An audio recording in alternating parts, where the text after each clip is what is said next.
जय मसीह की दोस्तों, मेरे आज के इस नए वीडियो में मैं एक बार फिर से आप सबका स्वागत करती हूँ। दोस्तों, आज मैं बात करूँगी पवित्र बाइबल की लूका की किताब उसकी 16 बाब से, उसमें 19 से लेके 31 आयत में धनी मनुष्य और निर्धन लाजर के बारे में लिखा है। दोस्तों, कितनी बार हम बहुत सारे लोगों को देखते हैं कि वो बहुत धनी होते हैं, उनके पास ज़मीन की आशीषों की कमी नहीं होती, और हम ऐसे भी लोगों को देखते हैं जो बहुत ज़्यादा निर्धन, गरीब या बीमार या बहुत ज़्यादा बुरी हालत में होते हैं।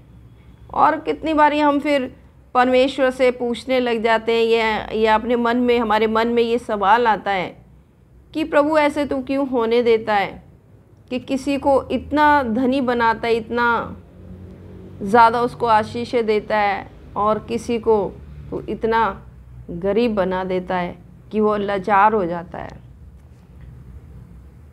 और जब हम परमेश्वर से पूछते हैं और जब हम परमेश्वर की और ताकते हैं और ये पूछते हैं कि प्रभु तू धन देता क्यों है, और इसका हमें एक ही जवाब मिलता है कि परमेश्वर ने जैसे बहुत से कामों के लिए अपने लोगों को चुना हुआ है, ठीक उसी तरीके से परमेश्वर ने कुछ ऐसे लोगों को भी चुना है जिनको वो बहुत सा धन और बहुत सी आशीषें देता है कि उसका सही इस्तेमाल करके वो अपने लिए उद्धार का मार्ग प्राप्त कर ले और स्वर्ग के राज्य का वो वारिस बन जाए। स्वर्ग के राज्य का वारिस, जो हमें, जो राज्य में हम प्रवेश करने वाले हैं, परमेश्वर के राज्य में प्रवेश करने वाले हैं, उसके लिए हम अपने आप को तैयार कर लें। लेकिन हम में से बहुत कम लोग हैं जो इस बात को समझ पाते हैं और उन आशीषों को और उस धन को हम अपने खुद के लिए ही इस्तेमाल करते रहते हैं। जब परमेश्वर धन देता है, जब परमेश्वर आशीषों से हमें मालामाल देता है, या परमेश्वर हमें कोई ऊंचा ओहदा देता है, हमें अधिकार देता है, तब परमेश्वर हमारे आसपास ऐसी स्थिति भी रख देता है कि उस स्थिति में हम उस अधिकार का, उस धन का, उस आशीषों का कैसे उपयोग करते हैं, और परमेश्वर की नज़र हमारे ऊपर बनी रहती है। लेकिन जैसे हमने यहाँ पर देखा कि वो जो एक धनवान मनुष्य था जो बैंजनी कपड़े और मलमल पहनता और प्रतिदिन सुख विलास और धूमधाम के साथ रहता था। प्रतिदिन वो मलमल पहनता था, मतलब बहुत महंगे कपड़े वो पहनता था और सुख विलास में प्रतिदिन रहता था। उसको किसी भी चीज़ की कोई चिंता, कोई फिक्र उसके जीवन में नहीं थी, और वो पूरा उपयोग उस धन का अपने ऊपर करता था।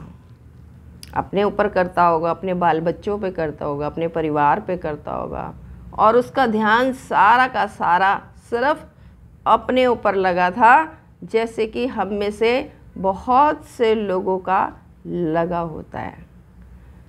और यहाँ पर हम देखेंगे कि लाजर नाम का एक कंगाल घावों से भरा हुआ उसकी डेवड़ी पर छोड़ दिया जाता था। कौन छोड़ता था उसको?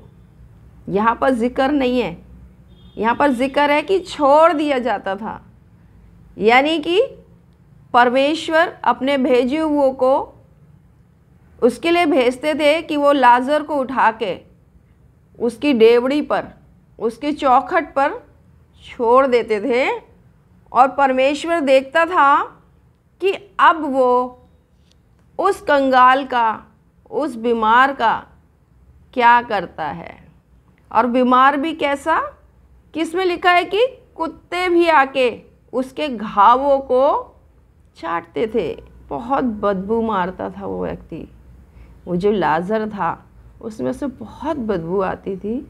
और यहाँ पर ये धनवान व्यक्ति जिसके पास कोई कमी नहीं थी और वो चाहता तो उसके ऊपर दया करके उसको अपने घर ला सकता था। अगर घर में ना भी लाता तो उसका कोई ना कोई इंतज़ाम वो कर सकता था, उसकी बीमारी का इलाज वो कर सकता था, उन कुत्तों का इलाज कर सकता था जो उसको तंग करते थे। लेकिन उसने ऐसा कुछ भी नहीं किया और वो अपने आप में मस्त रहा, प्रतिदिन मस्त रहा। कोई दया, कोई धर्म, कोई परमेश्वर का भय उसके जीवन में नहीं था। उसे लगता था कि जो अधिकार उसको मिला है, जो धन उसको मिला है, सिर्फ इसलिए मिला है कि वो उस धन का अपने ऊपर प्रयोग करे, अपने ऊपर वो उसका उपयोग करे और खूब सुख से रहे। लेकिन परमेश्वर का मकसद कुछ और था। परमेश्वर उस धनी व्यक्ति को उस लाजर के ज़रिए से बचाना चाहता था, लेकिन उस धनी व्यक्ति ने उसका फ़ायदा नहीं उठाया।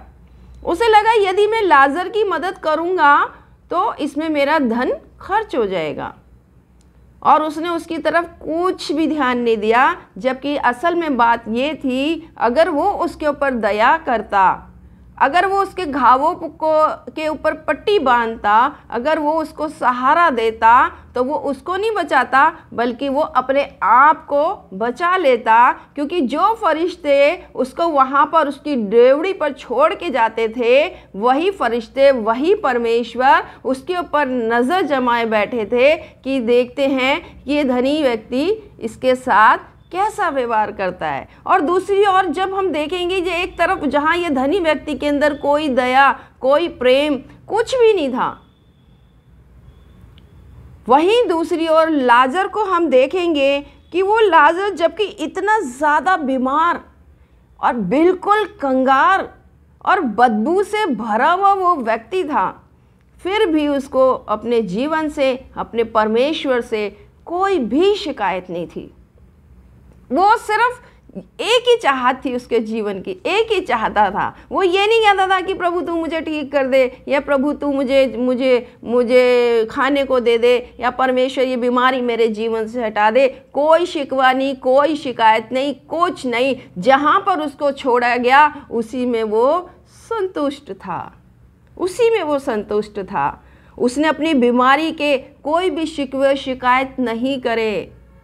उसने किसी से नहीं कहा इन कुत्तों को मेरे पास से भगा दो जो मुझे तंग करते हैं, जो मेरे दर्द को बढ़ा देते हैं।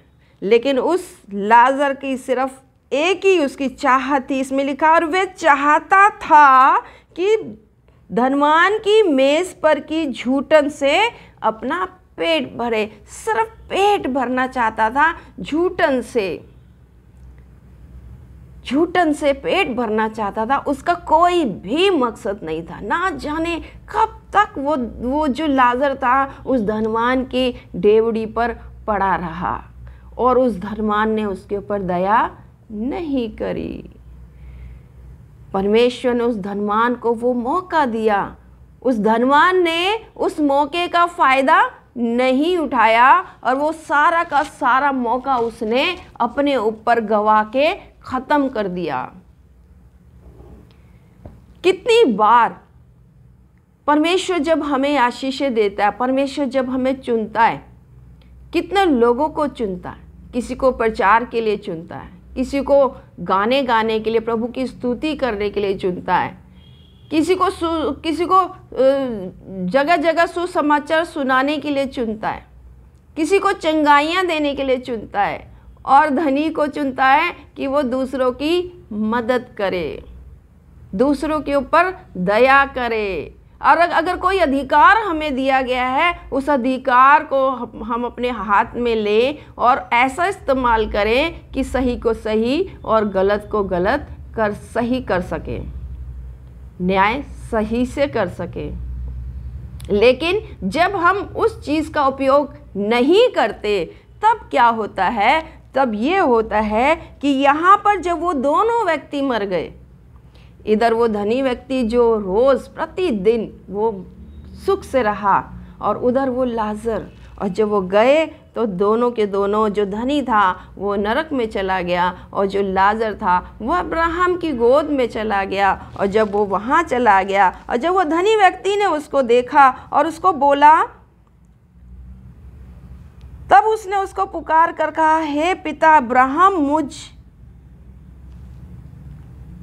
मुझ पर दया करके लाजर को भेज दे ताकि वे अपनी उंगली का सिरा पानी में डुबोकर मेरी जीभ को ठंडी करे, क्योंकि मैं इस ज्वाला में तड़प रहा हूँ। जो उसने बोया वो ही अब वो काट रहा था। लेकिन लाजर को भेजने को लिए बोल रहा था। लाजर तो जब वो पृथ्वी पर था तभी भेजा गया था उसके पास, वो परमेश्वर का भेजा हुआ था, क्योंकि पृथ्वी पर कोई भी काम ऐसा नहीं है जो अपने आप हो जाए बिना परमेश्वर की मर्जी पे। और जब वो लाजर जब घावों से भरा हुआ था, उसकी डेवड़ी पर भेजा गया था, छोड़ा गया था, तब उसने उसकी मदद नहीं करी। आज हम अपने आप को देखें, हम अपने चारों ओर नज़र उठाएं। यदि हम धनी हैं, यदि हम आशीषित हैं, यदि हमारे पास कोई अधिकार है या हमारे पास कोई ऐसी आशीष है जिससे हम दूसरे की मदद कर सकते हैं, तो हम अपनी नज़र को चारों उठाएं और देखें कि क्या कोई ऐसा व्यक्ति तो नहीं है जिसको हमारी ज़रूरत है। कोई ऐसा व्यक्ति तो नहीं है जो हमारी ओर ताक रहा है। कोई ऐसा व्यक्ति तो नहीं है जो परमेश्वर का भेजा हुआ है और हम उसे पहचान नहीं रहे और उसको मदद की ज़रूरत है। हम अपने धन के ऊपर भरोसा ना करें, हम अपनी आशीषों के ऊपर भरोसा ना करें, हम अपने अधिकार के ऊपर भरोसा ना करें। ये ना सोचें कि ये सिर्फ मेरे लिए है, इसका फ़ायदा मैं पूरी तरीके से मैं अकेला ही उठाऊंगा और अपने बाल बच्चों से उठवाऊंगा। लेकिन यदि हमारे पास वो अधिकार है, यदि हमारे पास वो धन है, तो आज हमारे को परमेश्वर ने ये मौका दिया है कि हम अपने लिए स्वर्ग का राज्य के लिए दरवाज़ों को खुलवा लें परमेश्वर से कह के, ताकि जब परमेश्वर का राज्य आए तब हम परमेश्वर के साथ रहें। ऐसा ना हो कोई निर्धन लाजर या कोई निर्धन घावों से भरा हुआ हमारे आसपास है और हम उसको नज़रअंदाज कर रहे हैं, या कोई ज़रूरत का मारा हुआ हमारे आसपास है और हम उसको दुत्कार रहे हैं, या कोई न्याय की उम्मीद लगाए हमारी ओर देख रहा है और हम अपने अधिकार का प्रयोग सही नहीं कर रहे। क्योंकि जब हम उस अधिकार का प्रयोग सही नहीं करेंगे, तब परमेश्वर जो है हमसे बाद में इस बात का लेखा लेगा। और जब हम बोलेंगे कि हमारे लिए किसी को भेज दे परमेश्वर, तब फिर परमेश्वर कहेगा कि मैंने तो तेरे पास भेजा था लेकिन तूने उसको नहीं पहचाना। तो आइए मेरे प्रिय बहनों और भाइयों, हम अपने आप को परमेश्वर के हाथों में सौंप दें और परमेश्वर के हाथों में पूरी तरीके से जो भी अधिकार उसने हमें दिया है उसका हम सही उपयोग करें। चाहे वो धन हो, चाहे वो आशीष हो, चाहे वो कोई भी अधिकार हो, क्योंकि आज जो हमें दिया गया है उसका लेखा परमेश्वर हमसे लेगा। और ऐसा ना हो जिस प्रकार से ये धनी व्यक्ति ने दया नहीं करी और बाद में उसके ऊपर भी दया नहीं करी गई, कहीं हम भी एक समय ऐसा ना हो कि हमारे ऊपर भी ये वाली स्थिति आ जाए। तो मेरे प्रिय बहनों और मेरे प्रिय भाइयों, हम उस आशीषों का जो आज परमेश्वर ने हमें दिया है, या अगर हमारे पर कोई बीमारी या परेशानी है तो हम उस लाजर से सीखें जिसने कोई भी शिकवा, कोई भी शिकायत परमेश्वर से नहीं करी, बल्कि जो परमेश्वर जिस हाल में उसने उसको रखा, उसने अपने आप को पूरी तरीके से परमेश्वर को समर्पित किया और उसी में हम जीवन जीना सीखें और परमेश्वर का नाम का धन्यवाद चढ़ाना सीखें, क्योंकि परमेश्वर ने कहा है आनंदित रहो और हर समय धन्यवाद चढ़ाते रहो। आप सबको जय मसीह की। अगले वीडियो में मैं फिर आपसे मिलूँगी।